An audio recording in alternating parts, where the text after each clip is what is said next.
Il cielo sia lodato! Santo cielo! Riassunto della puntata precedente, come si fa nelle serie televisive.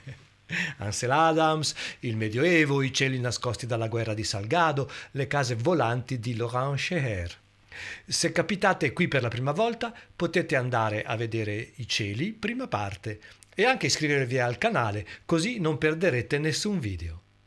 Sono Roberto Carlone e come dice qualcuna delle mie fedeli amiche del canale, faccio parlare e suono le fotografie.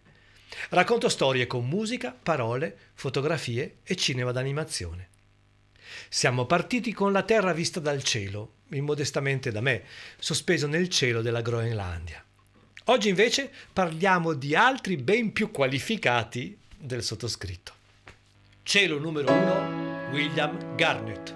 Lui vola alto. Si compra un Cessna per poter scattare mica roba da niente. Lui è nel cielo e ci fa vedere quello che sta sotto di lui. Unisce il volare alla fotografia, quando i droni ancora non esistevano, quando bisognava essere attrezzati e autorizzati. Ma fa qualche cosa di più, crea arte.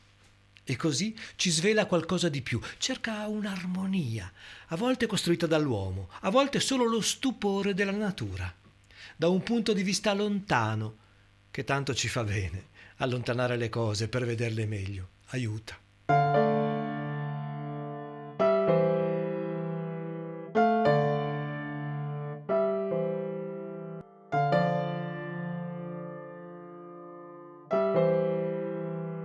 Ho visto una cosa simile quando sorvolai la laguna atterrando da un volo il Cairo-Venezia per andare alla mostra del cinema in occasione dell'Imbalsamatore di Matteo Garrone. Pioveva. Le nuvole erano basse e per una decina di minuti sorvolammo a bassa quota la zona non antropizzata della laguna. Spettacolare. Cielo numero 2, Michael Scheinblum. Tra i più spettacolari. Ma aspettate, tra poco arriva il progetto più interessante. Nitidezza, attese lunghissime. Lui si mette a disposizione del cielo, lo aspetta, lo indaga, lo benedice e si lascia portare via. Le lunghe esposizioni oppure le brevissime, un lampo a volte.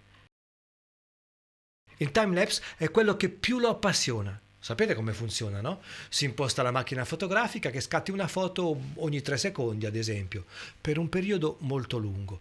E quando si mettono in sequenza tutte le foto, viene fuori un filmato che accelera i tempi.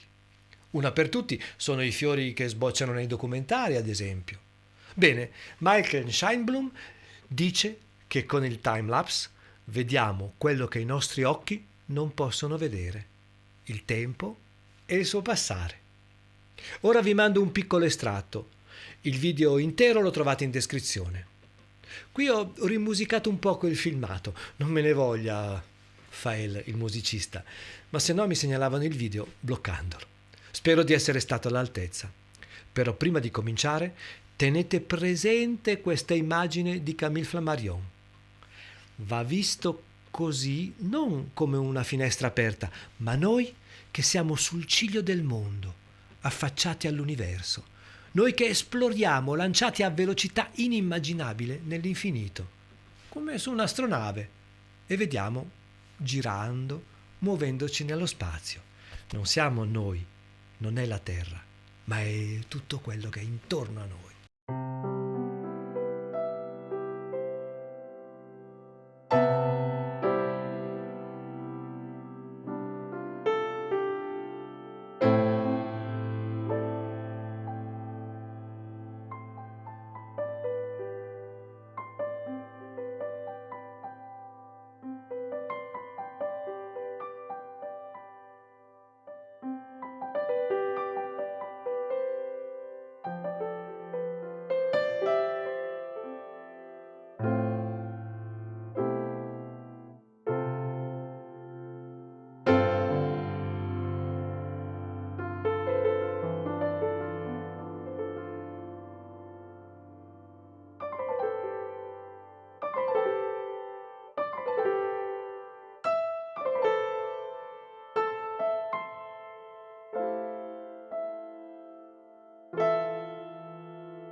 Cielo numero 3, Richard Misrach. Lui compra casa spostandosi da San Francisco verso la campagna.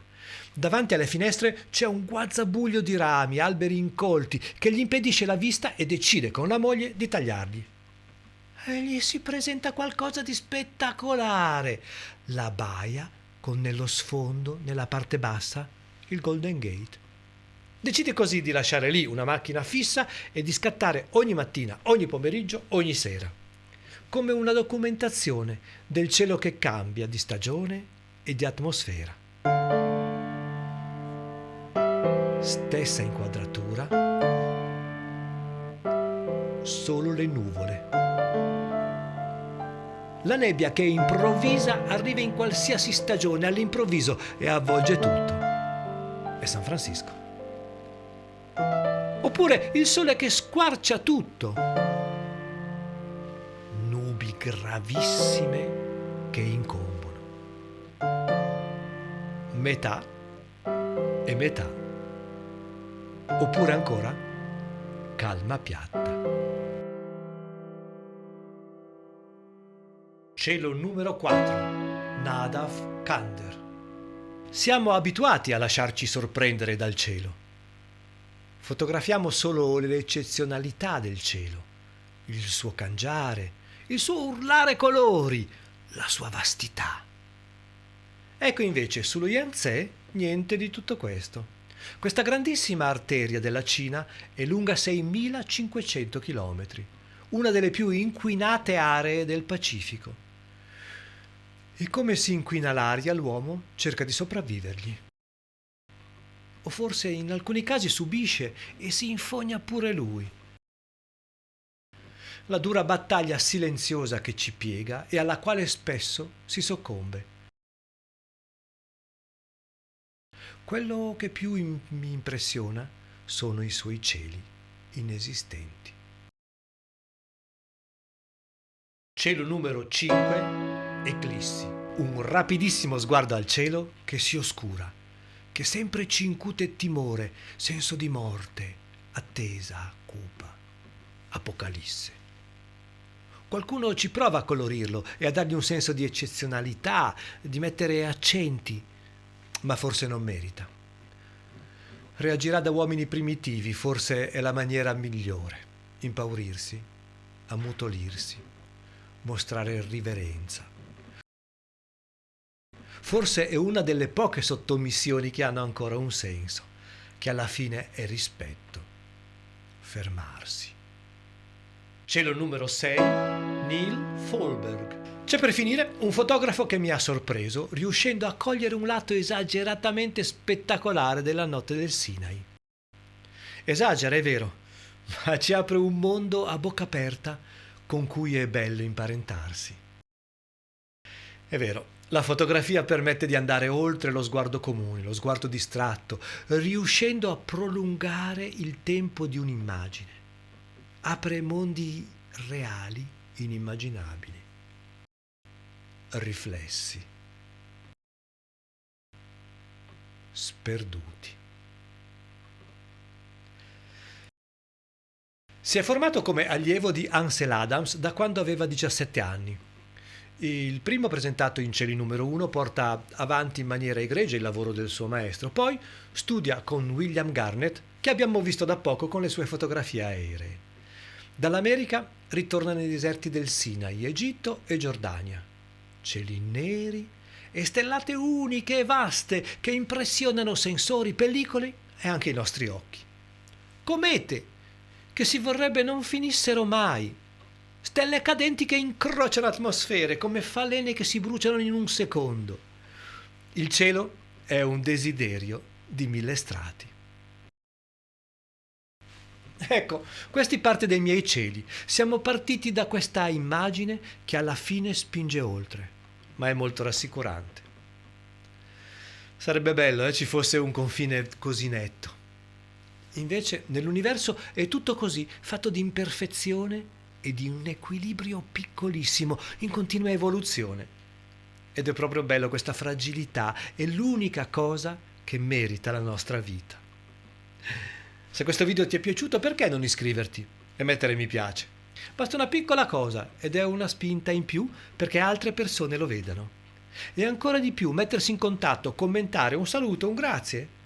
Ma forse ancora di più segnalare che esiste questo canale ad un'amica, ad un'amica. È una cosa interessante. Io sono qui tutte le settimane e insieme possiamo allargare questo piccolo delicato cielo. Mi trovate sul mio sito robertocarlone.it e se andate alla pagina contatti potete ricevere la newsletter settimanale. Ok? Va bene. Adesso me ne torno nel mio cielo fantastico. Alla prossima e tantissime grazie, grazie, grazie. Ci vediamo.